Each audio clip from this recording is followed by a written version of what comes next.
অবশেষে চলে আসলো তাণ্ডব সিনেমার সাকিব সাবিলার ড্যান্স ফ্লোর কাঁপানো আইটেম গান, যা প্রকাশ্যে আসতেই আলোচনা সমালোচনা শুরু হয়ে গিয়েছে।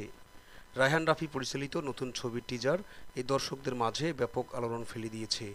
এই ছবিতে অভিনয় করেছেন সাকিব খান ও সাবিলা নূর।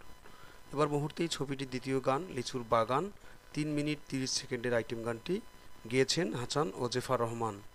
গানের শুরুতেই বিয়ের পালকিতে বসে ধরা দিয়েছেন সাবিলা। গানের তালে তালে সাবিলা রোমান্স দর্শকদের মাতিয়ে রেখেছে পুরো গানে।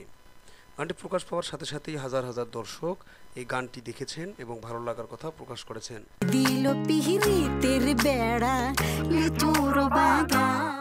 এই গানের নতুন জুটি সাকিব সাবিলার কেমিস্ট্রি ছিল দেখার মতো। তাণ্ডব সিনেমার মাধ্যমে সাকিব সাবিলার নতুন এক জটিল আবির্ভাব হতে যাচ্ছে সিনেমা পাড়ায়। সোশ্যাল মিডিয়ায় রায়হান রাফি বলেছেন, এটি কোনো আইটেম সং নয়, এটি সাধারণত সিনেমার রোমান্টিক গানকে আমরা ভিন্নভাবে দেখানোর চেষ্টা করেছি। তাণ্ডবের আসল ধামাকা এখনও বাকি আছে, তবে খুব শীঘ্রই সেটি প্রকাশ করা হবে। তবে বুঝতেই পারছেন তাণ্ডবের আইটেম